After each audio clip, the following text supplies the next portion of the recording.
Bénissons le glorieux nom de notre Seigneur Jésus. Nous allons prendre nos Bibles dans le livre de Genèse, au chapitre 13, les versets 5 à 12. J'ai dit Genèse, chapitre 13, les versets 5 à 12. Lot qui voyageait avec Abraham avait aussi des brebis, des bœufs et des tentes, et la contrée était insuffisante pour qu'ils demeurassent ensemble, car leurs biens étaient si considérables qu'ils ne pouvaient demeurer ensemble. Il y eut querelle entre les bergers des troupeaux d'Abraham et les bergers des troupeaux de Lot. Les Cananéens et les Phérésiens habitaient alors dans le pays. Abraham dit à Lot qu'il n'y n'ait point, je te prie, de dispute entre moi et toi, ni entre tes bergers et entre mes bergers et tes bergers, car nous sommes frères. Tout le pays n'est-il pas devant toi? Sépare-toi donc de moi. Si tu vas à gauche, j'irai à droite. Et si tu vas à droite, j'irai à gauche. Lot leva les yeux et vit toute la plaine du Jourdain qui était entièrement arrosée avant que l'Éternel eût détruit Sodome et Gomorrhe. C'était jusqu'à Tsoar comme un jardin de l'Éternel, comme le pays d'Égypte. Lot choisit pour lui toute la plaine du Jourdain. Il s'avança vers l'Orient. C'est ainsi qu'ils se séparèrent l'un de l'autre. Abraham habita dans le pays de Canaan, et Lot habita dans les villes de la plaine et dressa ses tentes jusqu'à Sodome. Nous voyons le début de la vie de Lot, et par la suite, observons comment ses décisions, son choix ont pu affecter sa vie. Lot nous est donc présenté ici comme le neveu d'Abraham qui séjourne avec lui. Abraham était donc son oncle et ils avaient beaucoup de biens tous les deux. Nous voyons qu'Abraham, devenu riche, avait Lot à côté de lui, et Lot est devenu aussi riche. Mais à cause de leur richesse commune, les problèmes ne manquent pas au milieu des hommes. Les bergers ont commencé à se quereller les uns et les autres. Et Abraham, qui ne voulait pas avoir des problèmes, se tourne vers son neveu Lot et lui déclare ceci: tu es déjà devenu un homme mature, tu as déjà grandi, le moment est venu de faire un choix, le moment est venu de te soustraire de ma tutelle pour mener ta vie comme un homme. Alors, nous allons nous séparer. Si tu vas à gauche, j'irai à droite. Et si tu vas à droite, j'irai à gauche.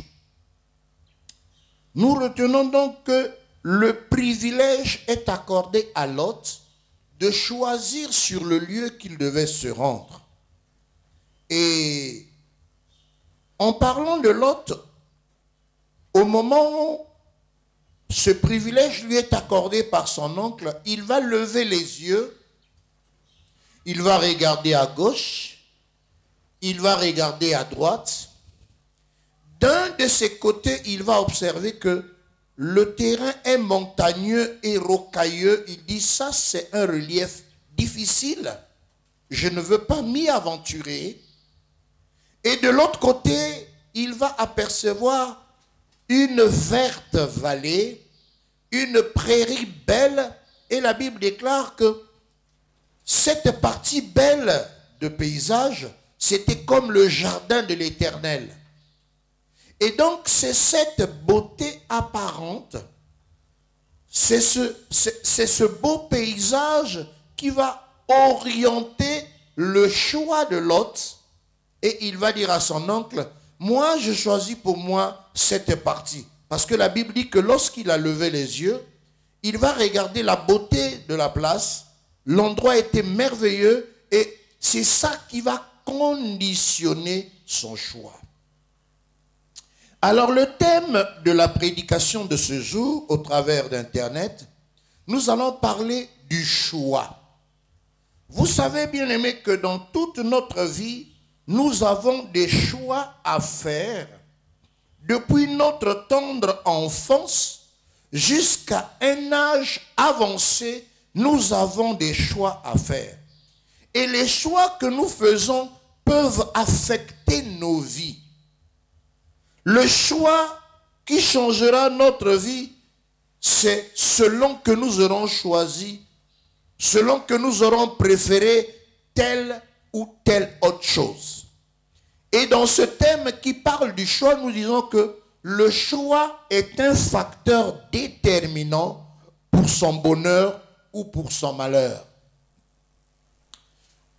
Dans nos vies depuis la tendre enfance, nous avons des choix à faire. Par exemple, nos amis, nos camarades, nos fréquentations. Nous choisissons par rapport à un intérêt, par rapport à une préférence, par rapport à un paramètre qui nous intéresse. Dans nos études, soit pour notre réussite ou pour nos échecs, nous avons un choix entre bien travailler ou bien être paresseux. Dans les voyages que nous faisons, même dans notre famille, au moment où nous sommes sous le toit parental, la Bible déclare que nous avons un choix à obéir à nos parents pour la bénédiction, ou nous choisissons de désobéir et la conséquence, ce sera la malédiction. Dans nos projets, nous avons des choix à faire. Lorsque nous avons grandi, nous voulons réaliser quelque chose ou une activité ou une entreprise. Nous voulons des partenaires. Nous voulons, dans le commerce, choisir quel article vendre. Nous avons des choix à faire, des préférences.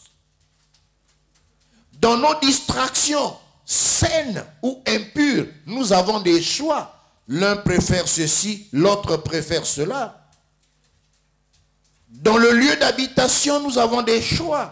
Dans le travail, dans la société, dans la religion, l'Église, nous avons des choix à faire.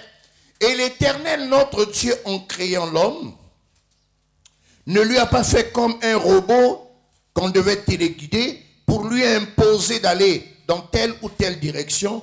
L'Éternel, notre Dieu, nous a accordé le libre arbitre. Et c'est ce libre arbitre qui nous permet de nous orienter de tel ou de tel côté. Alors toujours en parlant du choix, l'Éternel, notre Dieu, voudrait nous avertir. Il nous oriente pour pas que nous fassions n'importe quoi. Et dans un texte dans Deutéronome 30, les versets 19 et 20, le Seigneur dit ceci. Je dis Deutéronome 30, versets 19 et 20. Le Seigneur dit: j'en prends aujourd'hui à témoin contre vous le ciel et la terre. J'ai mis devant toi la vie et la mort, la bénédiction et la malédiction. Choisis la vie afin que tu vives, toi et ta postérité. Pour aimer l'Éternel ton Dieu, pour obéir à sa voix et pour t'attacher à lui, car de cela dépendent ta vie et la prolongation de tes jours. Et c'est ainsi que tu pourras demeurer dans le pays que l'Éternel a juré de donner à tes pères, Abraham, Isaac et Jacob. Donc l'homme diffère de toutes les autres créatures parce que Dieu n'a pas fait de lui un robot, il lui a accordé le libre arbitre et c'est ce qui élève l'homme au-dessus de tout le monde animal. Mais par sa sagesse, par son intelligence, par ses préférences, l'homme fait un choix. Et en revenant sur notre ami Lot, nous pouvons dire attention, car le choix qui est un facteur déterminant de la vie va vous orienter vers le bien ou vers le mal. Les exemples d'hommes et de femmes qui se trouvent dans la Bible peuvent nous donner des leçons de valeur. Et quant à ce texte qui parle de Lot, le neveu d'Abraham, nous pouvons aussi glaner des leçons de valeur dans la manière de prendre des décisions et l'importance de faire des choix appropriés dans nos vies. Et nous allons donc regarder les conséquences qui sont suivies dans les choix que Lot a fait. Et il y en a plusieurs. Nous n'avons pas le temps de pouvoir les lire, mais nous allons vous donner les références.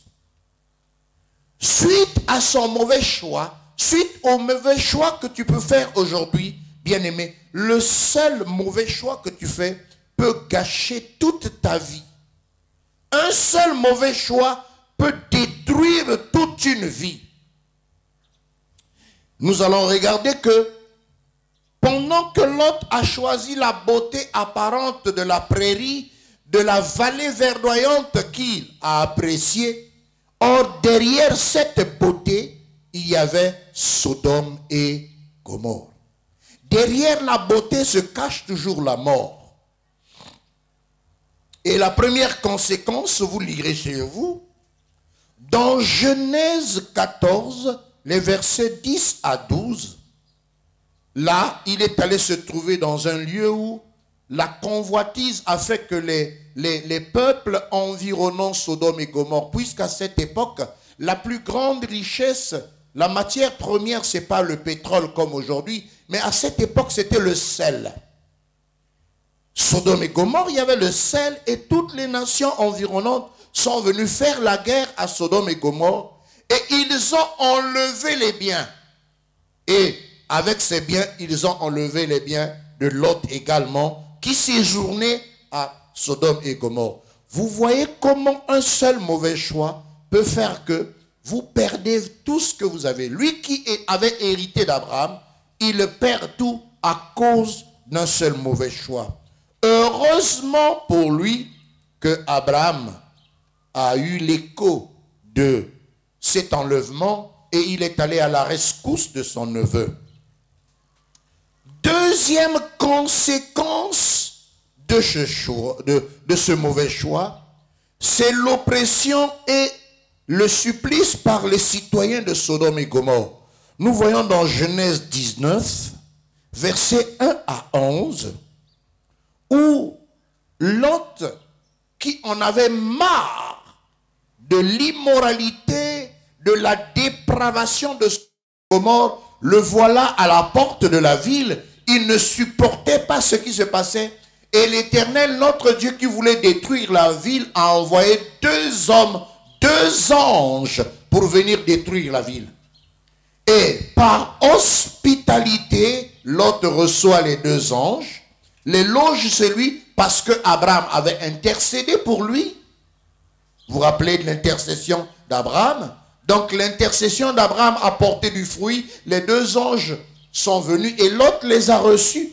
Mais dans ce texte de Genèse 19, 1 à 11, à peine que Lot avait logé les deux anges chez lui, que toute la population de la ville, dans les mauvaises mentalités et les mauvais vices qu'ils avaient, la Bible déclare, du plus petit au plus grand, ils ont encerclé la maison de Lot pour dire, Lot, tu as reçu des nouveaux clients. Tu as reçu deux étrangers et eux qui étaient champions dans l'homosexualité, parce que l'homosexualité a commencé là-bas, et bien voilà que toute la ville accourt vers Lot pour commettre l'homosexualité avec les deux anges.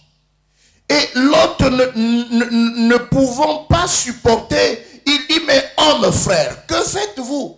Il va prendre le risque de leur dire, bon ok, pour vous satisfaire vos appétits sexuels, je me propose de vous offrir mes deux filles qui sont vierges. Vous vous rendez compte? Est-ce que vous vous rendez compte jusqu'où Lot est allé prendre des risques? Au risque de livrer, de sacrifier ses deux filles vierges pour assouvir l'appétit immoral de ces populations de Sodome et Gomorrhe. Heureusement que les anges l'ont pris par la main, l'ont fait entrer et ont aveuglé la population de Sodome et Gomorrhe.